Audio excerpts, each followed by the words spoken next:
चलो इसे करते हैं हम। माना संघर्ष विधि कपड़ा में लगा, माना ए एक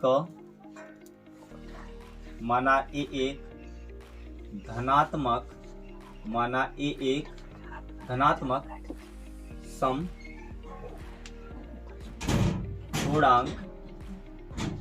पूर्णांक है तथा b बराबर कितना है। यहाँ पे देखो g जितना होता है वही अपना क्या होता है, b का मान होता है। और a को अपन एक धनात्मक समपूर्णांक है तो समपूर्णांक मान लेते हैं, यदि एक विषम है तो विषम मान लेते हैं। और यदि आप सम भी नहीं मान रहे तो कोई दिक्कत नहीं है, तो एक बार काट दो, अपन गलती हो गई, हम पे भी गलती हो गई बहुत। हाँ। माना a एक धनात्मक पूर्णांक है तथा b बराबर 2 है। ये 2 कहाँ से लेते हैं अपन, जितना यहाँ पे होता है उतने को अपन क्या मानते हैं, b के बराबर मानते हैं। अब यूक्लिड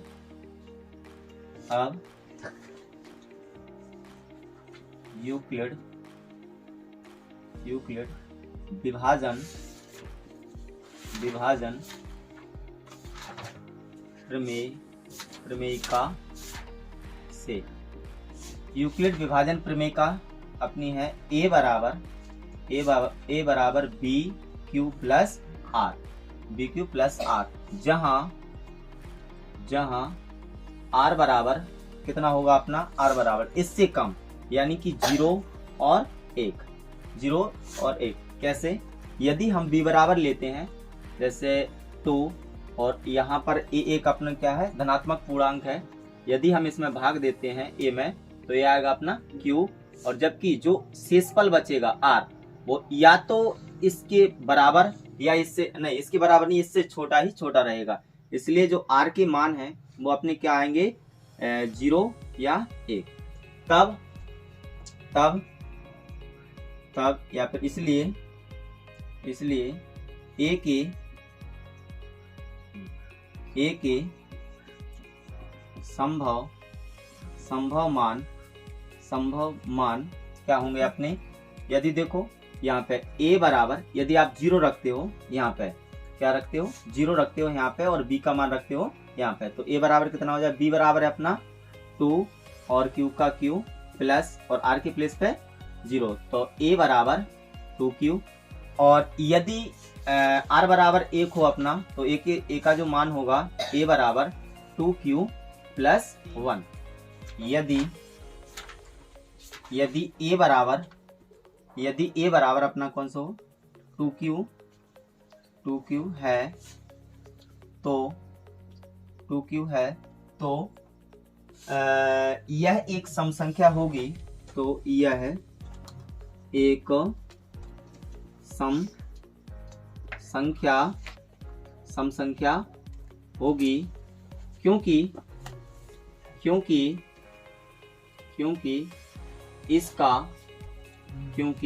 इसका गुणनखंड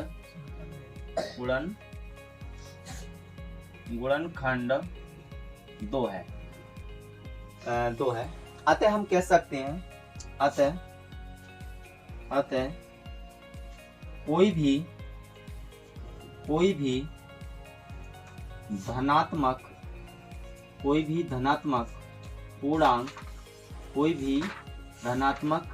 पूर्णांक 2q या 2q प्लस 1 के रूप का हो सकता है। तो यहाँ पे देख सकते हैं आप, कोई भी धनात्मक पूर्णांक, यानी कि धनात्मक पूर्णांक तो अपने बताना है, लेकिन पहले वे बताना था कौन सा सम है कौन सा विषम है। तो 2q तो अपना हो गया कौन सा, सम है, सम संख्या होगी, या फिर अपन कह सकते हैं सम पूर्णांक होगा। यहाँ पे अपन लिख सकते हैं सम पूर्णांक होगा। इसलिए कोई भी धनात्मक विषम पूर्णांक धनात्मक विषम पूर्णांक 2q + 1 के रूप का हो सकता है। इसलिए हम कह सकते हैं कोई भी धनात्मक विषम पूर्णांक 2q + 1 के रूप का हो सकता है। एक बार हम पुनः समझा दे रहे हैं आपको कि माना a एक धनात्मक पूर्णांक है तथा b बराबर 2 है। b यानी कि b बराबर 2 कहां से आया, जो यहाँ पे रहता है वही होता है अपना b। अब यूक्लिड विभाजन प्रमेयिका लिखो या यूक्लिड विभाजन एल्गोरिथम लिखो, एक ही बात है दोनों की। तो इसकी जो सरसमीका हमने कल आपको बताई थी यानी कि प्रमेयिका है, कल लिखी थी अपने a बराबर bq + r, जहां r बराबर 0 1 है। अब ध्यान रहे आपको, यदि 2 है तो इससे नीचे नीचे वाले पॉइंट आएंगे 0 से लेके, यानी कि r बराबर 0 और 1 है जैसे। तो a के संभव मान अपने क्या होंगे, a बराबर 2q होगा। यदि r की जगह पे आप 0 रखते हो तो j बचे, तो j बचेंगे। तो b का मान कितना है अपना 2 है, तो यहाँ पर कितना हो जाएगा, a बराबर 2q है। और इसी प्रकार दूसरा मान होगा जो a बराबर 2q है। अब हमको ये बताना है कि कौन सा इनमें से कौन सा धनात्मक पूर्णांक है, कौन सा सम धनात्मक पूर्णांक है और कौन सा विषम पूर्णांक है। तो यहाँ पर हम देखते हैं कि यदि a बराबर 2q है तब यह एक सम संख्या होगी। क्या होगी, एक सम संख्या होगी, या सम पूर्णांक भी कह सकते हैं, यहाँ पर सम संख्या लिख दो कोई बात नहीं। यदि a बराबर 2q लेते हैं तब यह एक सम संख्या होगी। क्यों होगी, क्योंकि इसमें से हम 2 को कॉमन ले सकते हैं। जैसे इसमें से क्या ले सकते हैं, 2 को कॉमन ले सकते हैं, इसका गुणनखंड कितना है अपना 2 है, ठीक है। साथ ही हम यह भी कह सकते हैं कि कोई भी धनात्मक पूर्णांक या तो सम हो सकता है या फिर विषम हो सकता है। कैसे कह सकते हैं कि जैसे हम देख सकते हैं जिसका गुणनखंड 2 हो तो उसका हम क्या देंगे, सम है, जबकि इसमें से देखा जाए तो इसमें से 2 नहीं निकल रहे तो अपन क्या कह देंगे, यह एक विषम पूर्णांक है। तो बस चलो, अब है अपना उदाहरण नंबर 3। दर्शाएं कि एक धनात्मक विषम पूर्णांक 4q + 1 या 4q + 3 के रूप का होता है, जहां q एक अपना पूर्णांक है। आप अपनी बुक में देखोगे उदाहरण नंबर आपका 3 है। यदि हम इसे सॉल्व करें तो बिल्कुल इन्हीं लाइनों पर चलना होगा, बिल्कुल सेम जैसा अपन ने उदाहरण नंबर 2 किया है, बिल्कुल सेम उसी प्रकार चलेगा जैसे आप देख सकते हैं इसी स्क्रीन पर। तो देखो कैसे देखेंगे, सॉल्व यहां से करेंगे। माना ए एक धनात्मक विषम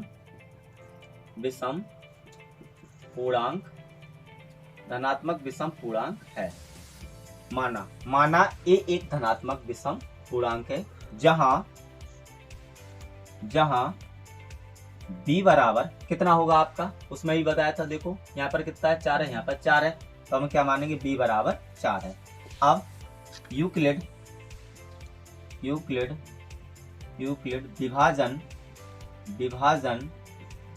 विभाजन प्रमेयिका से। तो यूक्लिड विभाजन प्रमेयिका अपनी क्या कहती है, a = bq + r, ठीक है। अब r जहां r क्या क्या हो सकता है अपना, जहां r बराबर क्या हो सकता है, जैसे अपन उसमें देखा था कि यहाँ पे b की वैल्यू कितनी थी, वहां पे अपनी 2 थी, तो r की वैल्यू कितनी आई थी अपनी 0,1 थी। यदि मान के चलो यहाँ पे अगर b बराबर 4 है तो r बराबर कितने होंगे अपने 0 1 2 और कितने होंगे अपने 3, कितने 3 होंगे। तो a के जो संभव मान है वो कितने निकलेंगे, 1 2 3 4 निकलेंगे। तो यहाँ से देखते हैं अब हम, तो a के मान जो होंगे अपने कितने 0 1 2 और 3, 1 2 3। चलो तो अब यहां से देखते हैं, इसलिए a के संभव मान a बराबर, यदि आप यहाँ पे 0 रखोगे तो जी क्या हो जाएगा आपका, और यहाँ पे रखने अपने 4, तो जी हो जाएगा 4q और कोमा, और दूसरा मान कितना निकलेगा, यदि आप 1 रखोगे तो जी हो जाएगा 4q + 1, और यदि 2 रखोगे तो ये हो जाएगा आपका 4q + 2, और यदि आप 3 रखोगे तो ये हो जाएगा आपका 4q + 3। चलो ठीक है, चूंकि हम देख सकते हैं यहाँ ये एक ए एक धनात्मक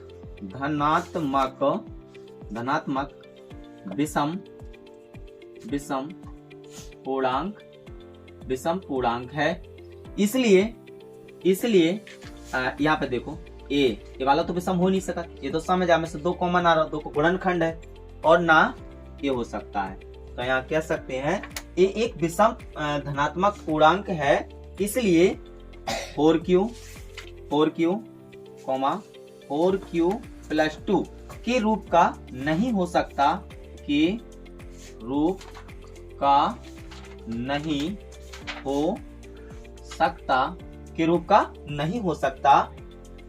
तथा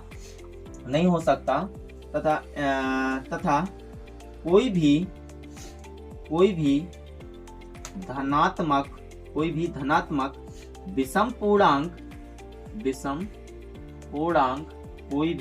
धनात्मक विषम पूर्णांक तो फिर किन के रूप का हो सकता है, जो अपने बच्चे हैं। कोई भी धनात्मक विषम पूर्णांक 4q प्लस 1 और 4q प्लस 3 के रूप का हो सकता है, कोई भी के रूप का हो सकता है। चलो तो एक बार हम फिर पुनः बता दें आपको, दर्शाइए कि एक धनात्मक विषम पूर्णांक 4q प्लस 1 या 4q प्लस 3 के रूप का होता है। तो देखो यहाँ पर कहा अपना 4q प्लस 1 और 4q प्लस 3 के रूप का हो सकता है। क्या हो सकता है? 4q प्लस 1 और 4q प्लस 3 के रूप का हो सकता है। तो यहाँ से देख सकते हैं अपन, माना ये एक धनात्मक विषम पूर्णांक है, जहां b बराबर कितना अपना 4 है। यूक्लिड विभाजन प्रमेयिका से देखेंगे a is equal to B Q plus R, जहां r बराबर 0, 1, 2, 3 होंगे। लेकिन ध्यान रहे कि b के मान से r के मान कितने होंगे, छोटे होंगे और 0 से स्टार्ट करेंगे यहाँ। इसलिए एक ही संभव मान, अब a और b के इनमें यूक्लिड में अपन जैसे से मान भरेंगे तो a बराबर आएगा अपना 4q, और यदि 1 रखते हो यहाँ पे तो ये हो जाएगा आपका 4q प्लस 1, और यदि 2 रखते हो तो ये हो जाएगा 4q प्लस 2, यदि आप 3 रखते हो तो हो जाएगा 4q प्लस 3। यानी कि आप समझ चुके होंगे कि b की वैल्यू यहाँ पे रखने और r की वैल्यू यहाँ पे रखने, अपने यहाँ से r उठाने और रखने प्रत्येक की, यानी 1, 2, 3, 4 संख्या बनती है। तो फिर अब जो कंडीशन थी उसे देना है। यहाँ e एक धनात्मक विषम पूर्णांक है, इसलिए 4q और 4q प्लस 2 के रूप का नहीं हो सकता। कोष्टक में लिख भी सकते हैं, क्योंकि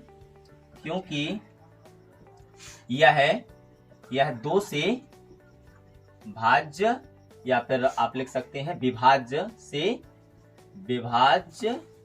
है। क्योंकि आप जानते हो एक सम पूर्णांक या सम संख्या 2 से क्या होती है, विभाज्य होती है, इसलिए तो विषम तो हो ही नहीं सकते हैं। तब हम कह सकते हैं जो हमारा आंसर है, अतः हम कह सकते हैं, तथा न लिखे तो अपन यहाँ पर लिख दें अतः कोई भी धनात्मक विषम पूर्णांक 4q प्लस 1 और 4q प्लस 3 के रूप का हो सकता है। यदि आपको एक बार में समझ में ना आए तो वीडियो को बार बार 1-2 बार देखें तो बहुत अच्छे बेहतरीन तरीके से समझ में आएगा आपको। तो उदाहरण नंबर है अपना चौथा, जो कि बहुत बड़ा है लेकिन है बहुत आसान। इसे अपन अच्छे तरीके से समझेंगे और करेंगे। देखो, एक मिठाई विक्रेता के पास 420 काजू की बर्फियां और 130 बादाम की बर्फियां हैं। वह इनकी ऐसी ढेरी बनाना चाहती है कि प्रत्येक ढेरी में बर्फियों की संख्या समान रहे, तथा ये ढेरियां बर्फी की परात में न्यूनतम स्थान घेरें। इस काम के लिए प्रत्येक ढेरी में कितनी बर्फियां रखी जा सकती हैं? तो आप समझ सकते हैं, जब यहाँ पर न्यूनतम होता है तो हम क्या निकालते हैं, इनका एचसीएफ निकालते हैं। तो माना प्रत्येक, यहाँ पर लिख सकते हैं, माना प्रत्येक ढेरी में बर्फियों की संख्या बराबर एचसीएफ 420, 130 का क्या होगा, अपना एचसीएफ होगा। अब अपन यहां से कर सकते हैं, कैसे? यूक्लिड विभाजन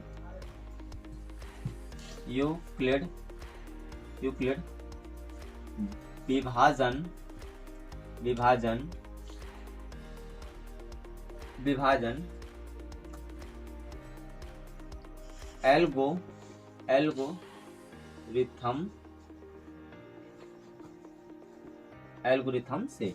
तो यूक्लिड विभाजन एल्गोरिथम क्या है अपनी, a is equal to B Q plus R है।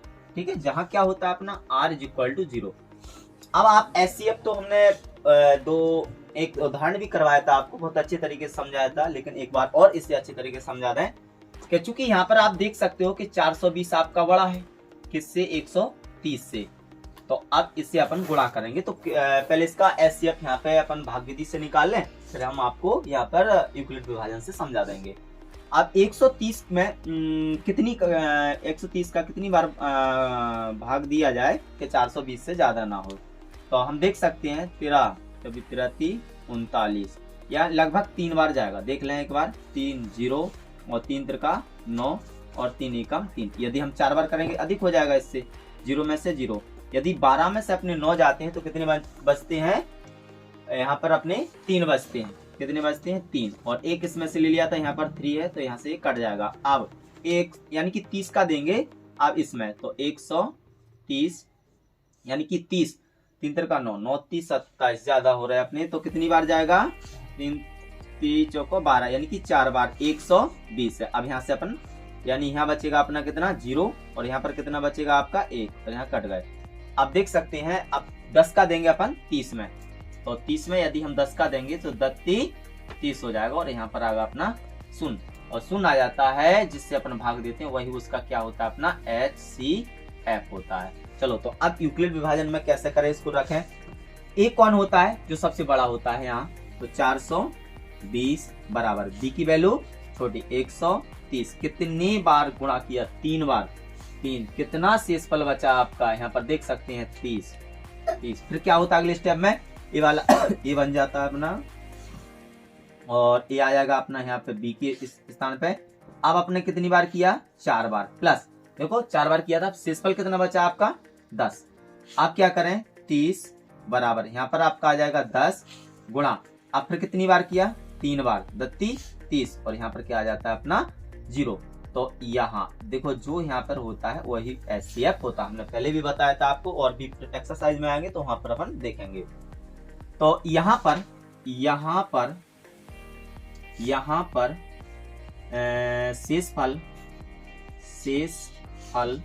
शेषफल शून्य प्राप्त हो जाता है। इसलिए HCF 420 कितना था अपना 130 बराबर कितना होगा 10। तो यहाँ पे लिख सकते हैं अतः प्रत्येक ढेरी में बर्फियों की संख्या, अतः प्रत्येक ढेरी में बर्फियों की संख्या 10 होगी। बहुत आसान थे। चलो एक बार देंगे अपन, तो अब घटाएंगे इसमें से आप, 5 में से 5 जाएगा आपका 0, और 12 में से 3 जाएंगे तो आपके बचेंगे 9, और 2 में 1 में से 1 जाएगा कुछ नहीं। और अब 90 को देंगे अपन 135 में, तो 90 एकम 90, तो यहाँ पर बचेंगे आपके कितने 45, और 45 यहाँ पर लिखेंगे आप 90, और 45 एकम 45 होता है, लेकिन 45 दूनी कितना होगा आपका 90, कितना होगा 90। तो जो HCF निकल आया वो कितना है अपना 45 है। यदि यूक्लिड विभाजन में देखें तो हम लिख सकते हैं 225 बराबर बी की वैल्यू कितने की आपकी 135, और क्यू यानी कि इंटू कितने का किया 1 का, प्लस शेषफल कितना बचा आपका 90। तो अगले में 135 बराबर 90 गुणा 1 प्लस कितने बच रहा है आपके 45। देखो आप यहाँ पे देख सकते 90 गुणा 1 यानी कितने शेषफल बच रहा है आपको 45। फिर क्या होगा 90 बराबर यहाँ पे आ जाएगा अपनों कितनों 45, और गुणा अब कितने का किया आपने 2 का, और 45 दूनी 90 यानी कि शेषफल कितना आ गया अपना 0। चूंकि यहाँ पर शून्य चूंकि यहाँ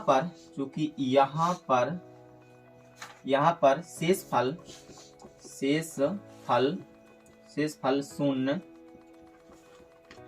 शून्य प्राप्त होता है, हो जाता है, इसलिए HCF कितने का 135 और 135, 225 बराबर कितना होगा आपका ए वाला हिस्सा कितना 45। ये आपका आंसर है। अब देखते हैं अपन इधर तो इधर आते हैं, तो पहले का दूसरा भाग देखते हैं क्या है इसमें। कि यहाँ 196 लेस देन कितने से, 3820 से। तो इसका अपन यूक्लिड विभाजन प्रमेय का प्रयोग करें।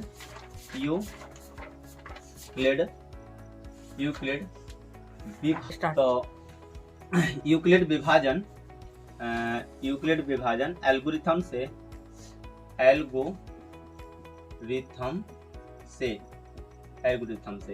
तो ये क्या है अपनी a बराबर बी क्यू प्लस आर। तो ये अपनी a बराबर बी क्यू प्लस आर, जहां r इक्वल टू 0 होना चाहिए आपका। अब आप इसी भी आराम से भाग दे के निकाल सकते हो, जैसे कि हम आपको निकाल के दिखा दें।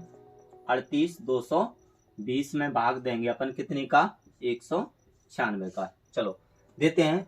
तो पहले अपन देंगे एक बार, तो 196, 12 में से 6 गए 6 बचे, और यहाँ बचा अपना कितना 17 में से 9 गए 8, और इसमें से जाएंगे 1 बचेंगे, अंक उतरेगा आपका कितने 2। अब इसमें भाग देंगे अपन कितने 196 में लगभग अपन भाग दे सकते हैं कितने का, 9 का भाग दे सकते हैं। तो देखो 9 का भाग देंगे, सो 9 चिकड़े चौवन की 4, हाथ की आई 5, और 9 नम 81 और 5 होते हैं अपने कितने 86 की 6, और हाथ की आई अपनी 8, और 9 एकम 9 और 8 यानी कि 17। अब इसे आप घटाएं तो 12 में से 4 जाएंगे, आपके बचेंगे 8, और यहाँ आपके बचे कितने 15, और 15 में से 6 जाएंगे तो आपके बचेंगे कितने, बचेंगे आपके कितने 15 में से 6 जाएंगे तो आपके बचेंगे 9, और जबकि यहाँ पर आपका कुछ नहीं बचेगा। तो अब जो अंक उतरेगा आपका वह होगा 0। तो चलो अब यहाँ से देखें अपन कितने का दें, 5 का देंगे। तो 5 का 30, 0 हाथ की आई 3, और 5 नम 45, 40 7 48 की 8, हाथ की आई 4, और 5 एकम 5, 5 4 9। यहाँ पे आपका क्या प्राप्त हो जाता है, 0 प्राप्त हो जाता है। तो यहाँ पर यूक्लिड विभाजन में लिखेंगे a आपका कितना है, a बराबर है 38,220 बराबर, b कितना है आपका 196, और आपका भाग कितनी बार गया 195, और प्लस शेषफल कितना बचा आपका 0 है। तो यहाँ शेषफल